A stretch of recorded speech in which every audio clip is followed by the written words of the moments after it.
कर्मा देवी समूह का स्थापना दिवस धूमधाम से मनाया जाएगा। स्थापना दिवस को लेकर विद्यालय परिवार तैयारी में बच्चों को किया जा रहा निपुण।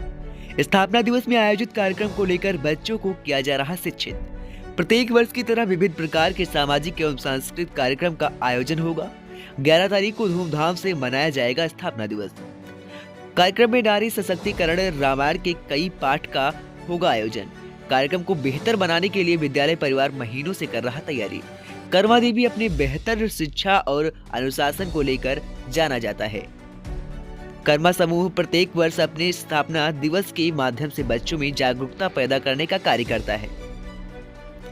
इंडिया 9 न्यूज के लिए अमर सोनी की रिपोर्ट। राज्यसभा में अपमानित हुई औरत, एक स्त्री की गरिमा हुई आहत और आरंभ हो गया काल चक्र का सबसे प्रचंड युद्ध, महाभारत।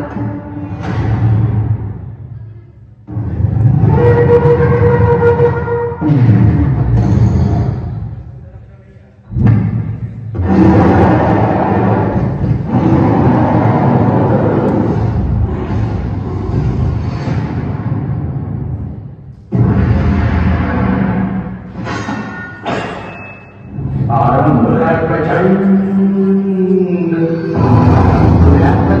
बोल मस्तकों के शुद्ध बात जंग मिल करेगी तुम हार लो।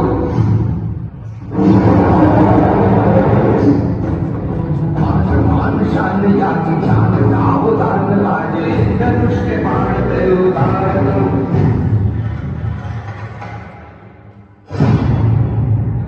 निर्णय होगा कि कौन पहनेगा वस्त्र और कौन चुकाएगा सिर। अब चल पड़ा साथी कृष्ण का रथ और बरसेंगे अर्जुन के।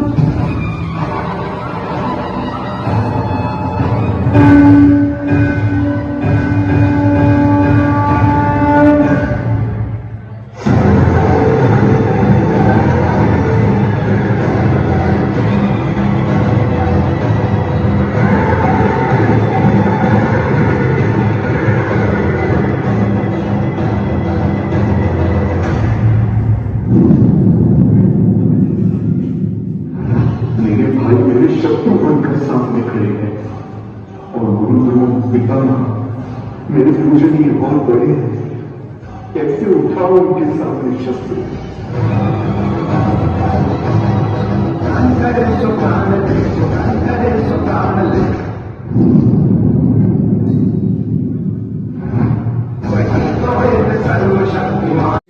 तरह इस वर्ष भी जो है स्थापना दिवस मनाया जा रहा है और क्या कुछ तैयारियां हैं, क्या कुछ कहना है सर?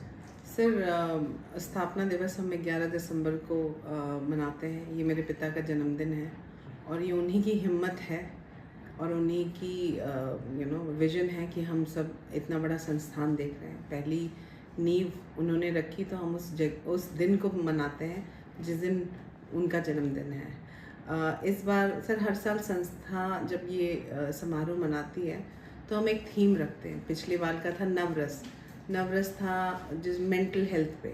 इस बार हमने अपनी थीम रखी है धरोहर, क्योंकि धीरे धीरे मुझे ये पता लगने लगा, मतलब अब दिखता है कि जो हमारे आने वाले बच्चे हैं उनको लगता है कि रामायण महाभारत ये माइथोलॉजी है, मतलब कि इसमें कोई सच्चाई नहीं है। इस बार हमारा सारा का सारा सांस्कृतिक प्रोग्राम यही बता रहा है कि रामायण महाभारत महाकुंभ इसके पीछे एक इतिहास है।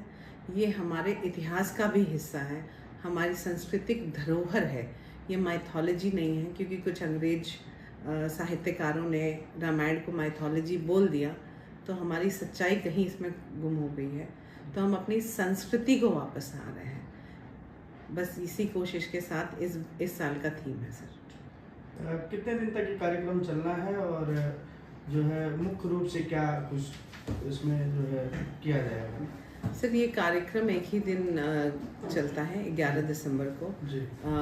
इस कार्यक्रम में हम जितने बच्चे, जैसे हमारे बहुत सारे बच्चे हैं जिन्होंने नेशनल प्राइज लाए, हमारे कुछ बच्चे हैं जिन्होंने PCS वगैरह के एग्ज़ाम क्वालिफाई किए, उन सबको बुलाते हैं, अवार्ड्स देते हैं। जो अच्छे टीचर, अच्छे बच्चे जिन्होंने अच्छा काम किया है, अच्छे नंबर लाए हैं, उन सबको अवार्ड्स देते हैं। और हम हर साल किसी न किसी ऐसे चीफ गेस्ट को लेकर आते हैं जो बच्चों से बात करके उनका मार्गदर्शन कर सके। इस साल हम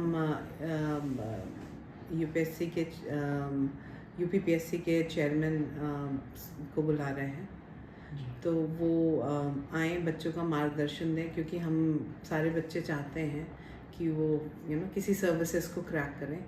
तो संजय सिंह श्रीनेत सर ने एक्सेप्ट किया हमारा इनविटेशन। उन्होंने बहुत सारी प्रेजेंटेशन भी भेजी है जो बच्चों को बताएंगे कि सरकारी नौकरी के एग्ज़ाम्स कैसे दिए जाते हैं। जब वो इस समिति में बच्चों का चयन करते हैं तो वो बच्चों की इंटरव्यूज़ में उनके आंसर पेपर्स में क्या ढूंढते हैं, ताकि बच्चों का इसके साथ मार्गदर्शन भी हो सके।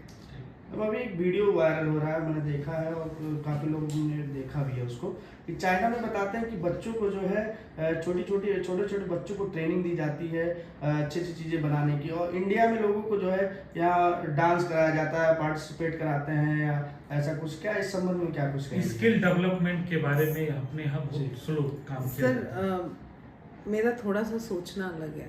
चाइना पे मैं कोई बात नहीं करना चाहती। यस, इंडिया में स्किल डेवलपमेंट नहीं है। इनफैक्ट मैं पहली बार जब किसी से मिली थी, वो 40 साल के होने वाले थे, लेकिन क्योंकि वो पीसीएस की तैयारी कर रहे थे, उनका खर्चा उनके माँ बाप उठा रहे थे। तो जो मैंने कहा ना, शिक्षा बहुत ज़रूरी है, अवेयरनेस बहुत ज़रूरी है।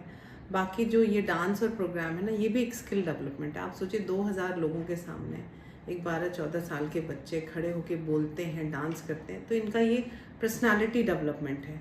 यस, हमारे यहाँ अभी तक स्किल डेवलपमेंट नहीं चल रहा था, पर मैं चाहूँगी कि आप हमारे इंस्टीट्यूशन में एक बार चक्कर लगाएं, देखें कि ये बस्ती का इंस्टीट्यूशन है जहाँ पे ओमनी के बच्चे भी रोबोटिक्स, एआई, डेटा सिक्योरिटी जिनकी नौकरियाँ हैं, वो जब यहाँ से निकलेंगे तो वो ऑलरेडी उनके पास इतने सर्टिफिकेशन होंगे कि उनको जॉब्स लगेगी।